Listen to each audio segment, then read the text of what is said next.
Dubai पहुंचते ही पाकिस्तान के वजीर आजम लापता हो गए। क्लाइमेट समिट में 160 देशों के नेता पहुंचे। यहां वर्ल्ड लीडर्स की पहली लाइन में पीएम मोदी रहे और सबसे आखिरी लाइन में एक कोने में पाकिस्तान के वजीर आजम दिखाई दिए।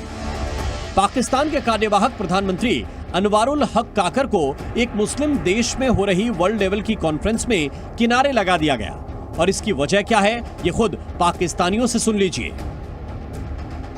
रुको जरा, सब्र करो। हमारे वजीर आजम साहब जो हैं वो सुना है कि दुबई पहुंच गए हैं। हमारे जो प्राइम मिनिस्टर हैं इस टाइम काकड़ साहब, वो जा रहे हैं यूएई में और वहां पे वो हेल्प के लिए जा रहे हैं। 3 दिन के एक बायलैटरल विजिट पे एक तो जारी बात है केयर टेकर गवर्नमेंट है। सुनने में आ रहा है कि बहुत ज्यादा कोई पैसा आ रहा है और ये अगले 1-2 महीने में पाकिस्तान के अंदर। देखिए भाईजान, ये जो भीख मांगने वाले होते हैं ना, इनकी कहीं भी इज्जत नहीं होती। दुबई में एक वक्त ऐसा भी आया जब पीएम मोदी और पाकिस्तानी वजीर आजम बस कुछ कदम दूर खड़े रहे। तब पीएम मोदी और जॉर्डन के किंग अब्दुल्ला गले मिल रहे थे। हालांकि इतने करीब होने के बाद भी भारत और पाकिस्तान के पीएम के बीच न तो बातचीत हुई और न ही हाथ मिले। दुबई से आज एक एक करके वो सारी तस्वीरें आई हैं जिसे देखकर पाकिस्तानियों का दिल धुआं धुआं हो रहा है। मिडिल ईस्ट में एक समय पर लगभग 160 देशों के नेता हैं। इतना बड़ा ग्लोबल इवेंट हो रहा है। कई मुस्लिम देशों की टॉप लीडरशिप भी मौजूद है और मजहब के नाम पर भाईचारा निभाने के बाद भी पाकिस्तान को कोई भाव नहीं मिल रहा है। आपको क्या लगता है ये जो पाकिस्तानी वजीर आजम हर दूसरे चौथे महीने जाते हैं यूएई, कहते हैं पैसे दे, पैसे क्यों नहीं अभी तक पाकिस्तान आ रहे? हमने तो सारे दरवाजे और रास्ते हर चीज अपने जो अरब दोस्त हैं उनके लिए खोल दिया। सबसे ज्यादा शिकायत आती है, वो कहते हैं, लोग कहते हैं कि जी हम यहाँ मुआहदे करते हैं और हर दूसरे महीने, 2 महीने, 1 महीने, 3 महीने के बाद जाते हैं, शक्लें बदली होती हैं, वहाँ कोई नया बंदा बैठा होता है। You know all these things they make a difference.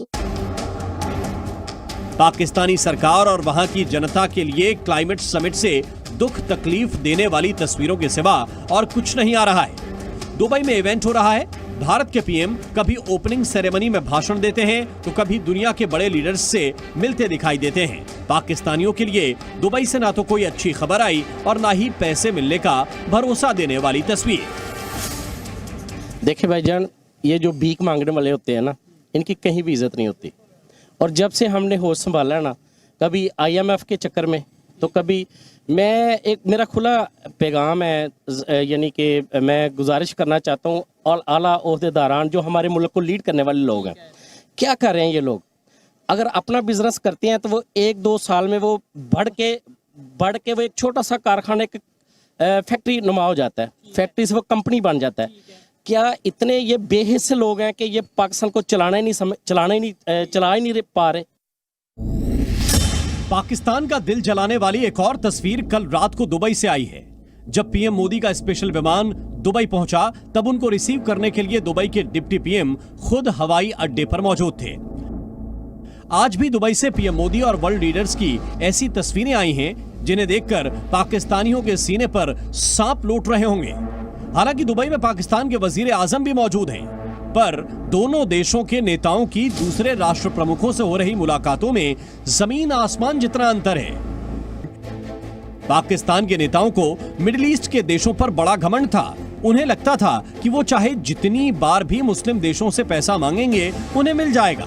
हालांकि इस बार पाकिस्तान का ये कंफ्यूजन भी दूर हो गया।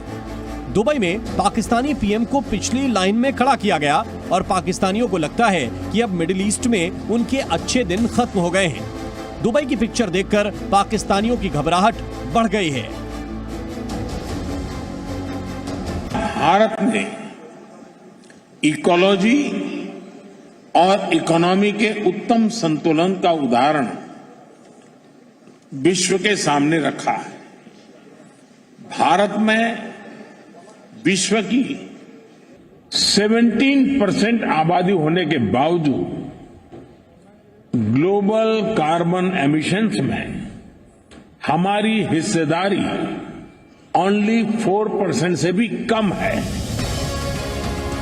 पीएम मोदी संयुक्त अरब अमीरात के राष्ट्रपति शेख मोहम्मद बिन जायद अल नाहियान के न्योते पर दुबई पहुंचे हैं।